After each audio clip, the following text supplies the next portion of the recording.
Small business owners, entrepreneurs, medium startups, and VCs, this one's for you. Welcome to Beyond the Bottom Line, Balancing Evolution with Execution, hosted by Elevate Talent Solutions founder and CEO, Ron Miller.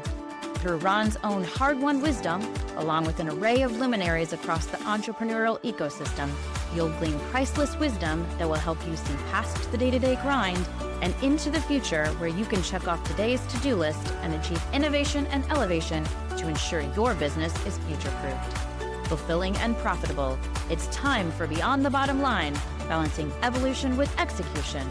Take it away, Ron. Hey there, welcome back to another episode of Beyond the Bottom Line. I am Ron Miller, and for those of you that are watching, you're going to see that I got a little bit different background, and that's because, unfortunately, last week, my laptop took a complete and utter crap out on me, to the point where even the Geek Squad couldn't fix it, so I had to have the memory card pulled and all the info changed. Anyways, a long story. So, wanted to record another episode because I had a lot of thoughts in my head. And unfortunately, I was not planning for an IT day, so to speak, in my usual studio, which is over there. So unfortunately, if you're watching, you're going to have to enjoy my big board of thoughts and processes and everything else that's going on behind me, along with my golf clubs that are basically away for the season because, as you can see, it's cold up here in the Northeast. I am wearing my Elevate Talent Solutions shirt. But anyways, let's get started. So I have a statement to start out today's episodes. And simply put, business owners, there's a question I want to ask you. Are you overpaying your recruiting team? Because spoiler, you probably are, but not for the reason you think. Now, recruiters are listening to this and like, oh, hold on a minute, dude. What the hell are you saying? And business owners are like, tell me more. So, all right, I just really want to say this out loud. Some of you are overpaying for your recruiting team. And no, I don't mean they're making too much money. Listen, anyone that knows me, anyone that's listened to me, anyone that's heard a word I've said over the last 30 years, I have always said recruiters, like teachers, are vastly underpaid for the chaos they navigate every day.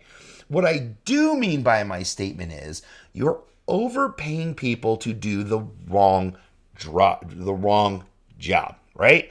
Now I'm going to go a little, movie quote because that's me. But as John Cusack said in Better Off Dead, I'm really sorry I blew up your mom, Ricky. And business owners, I'm really sorry that I'm blowing up your spot here. But someone has to say it, right? So with that, let's kind of get into this topic, all right? So let's be honest. Most recruiter training is the problem. That's the problem, because most recruiter training looks like this. You get a couple of HR e-learning modules if you're lucky. You get a job shadow. You put with somebody that might be a top performer or your longest term employee, but that doesn't mean that they're the best trainer because chances are they've never been trained. And then you give them a wish, some good luck, maybe a lunch, and talk to you in 30 days to see if you're producing. And then you all toss in AI tools and automation systems, and nobody's trained on them properly. And boom, you've got what I call the post and pray Olympics going on, right? Because we know the Olympics are coming up next year. You're getting started early with the post and pray Olympics. And that's not recruiting. You've just made Star Wars Episode 4 the digital hope. That is what you're creating. Listen, I've had conversations over the last several months in particular with staffing owners, HR leaders, consultants, HR consultants, hell, recruiters themselves that have reached out. And it's the same story. It's the same story today. And honestly, it's the same story that it's been for years. There's no to little real training. There's no strategy. There's no accountability. But you know what there's plenty of? Job postings. There's always plenty of those. And this is the kicker. I lived in that environment for a long time. And it took me a long time and quite a bit of people to figure out what the hell was going wrong. And geez, when I got smart about this, I created a whole different training program one time, right? I recreated positions and everything else that would really train and support and follow up. And yeah, it got me in trouble where I was. But it also, you know what it did?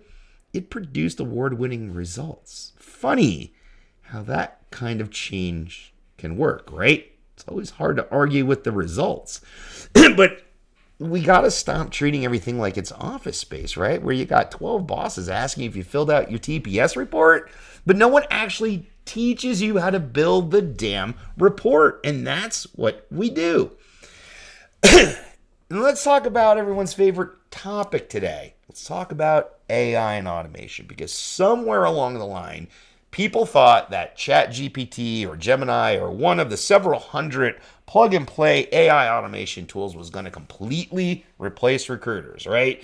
Just like Textus was going to replace recruiters, and Call-Em-All was going to replace recruiters, and Bullhorn was going to replace recruiters, and blah, blah, blah, blah, blah.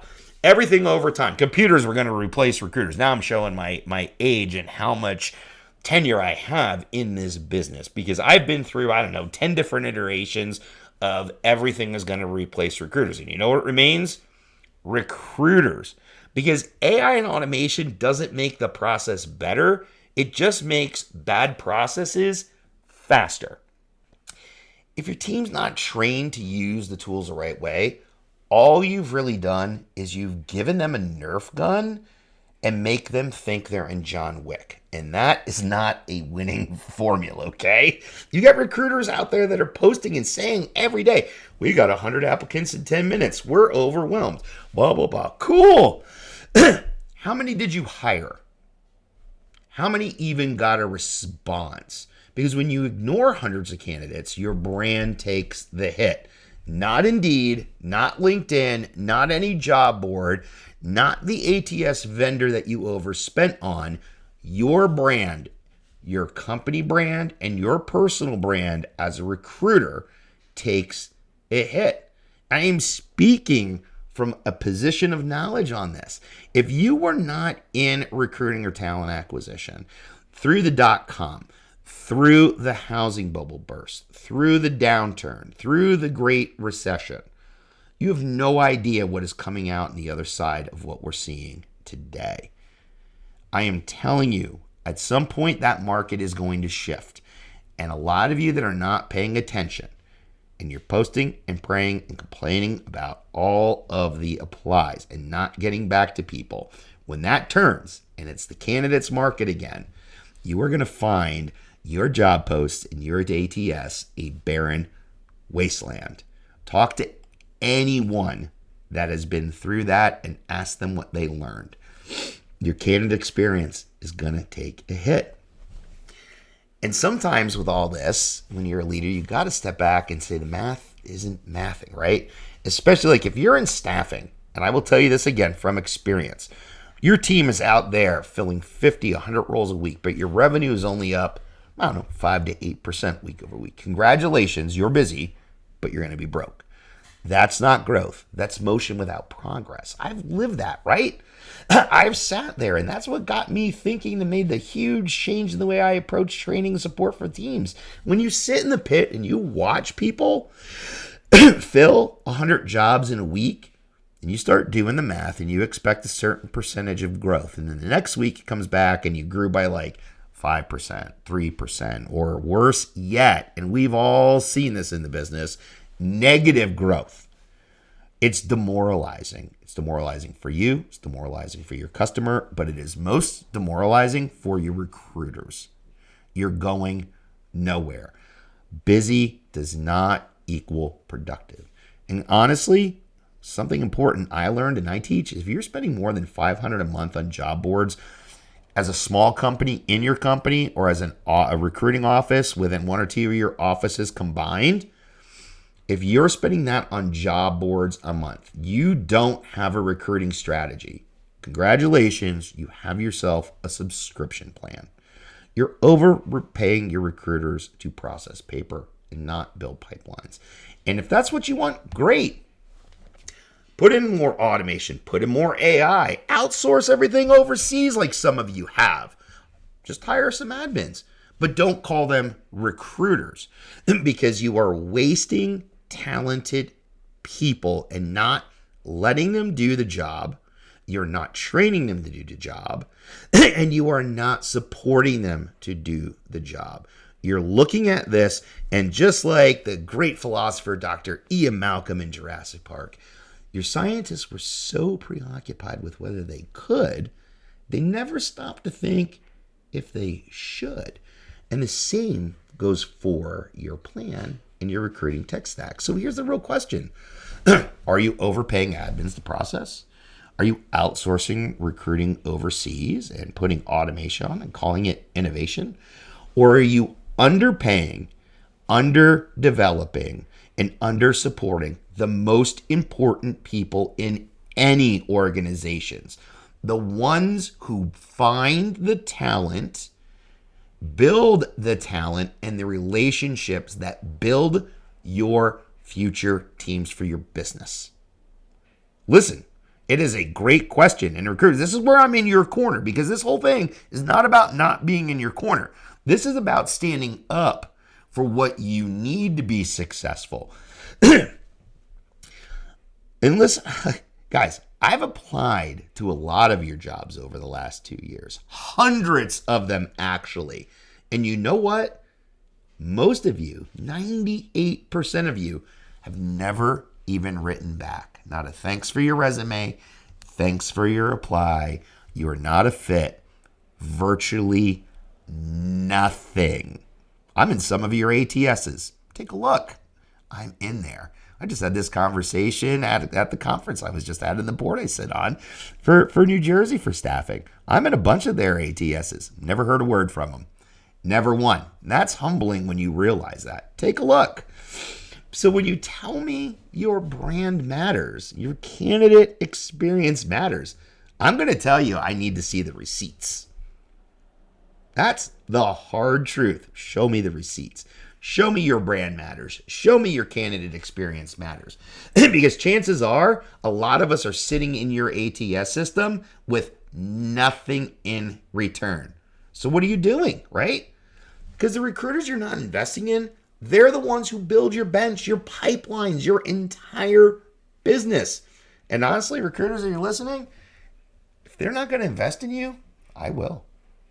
That's literally why I built a training platform. So the good recruiters can finally learn and grow and maybe even out-earn the companies that never trained them in the first place. And I built it for companies, whether you're in staffing, whether you're in manufacturing, whatever it is. If you are on a TA team, you're in HR, you're a leader that has recruiters or talent acquisition people. I have built a platform that can help support your training, because not every business is in a position for a full-time trainer. I get it. I'm a small business owner too, and I'm struggling. I can't afford a salesperson. I can't afford an IT. I can't afford marketing. We all can't afford certain things, and we make the decisions we make at the time. And I know that training is always the most expendable thing, because it's so hard to tie ROI there because you don't see income coming in. But most companies never even look at what the lost ROI is, what the turnover is, and how that trainer that wasn't valued and replaced or never hired in the first place really affects the business and the people that are running the business for you. So companies, I built this for you too, for the leaders that can't afford this kind of training or on a full-time basis, that there is a place to go to get it that's built specifically for you. There is resources out there.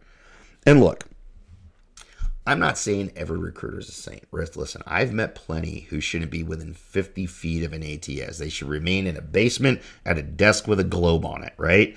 Because they shouldn't be near people to begin with. But I'm going to tell you, in my decades in this business, 98% of the people that I have worked with, they're just undertrained, undersupported, and over-measured by people who don't understand what good recruiting actually looks like.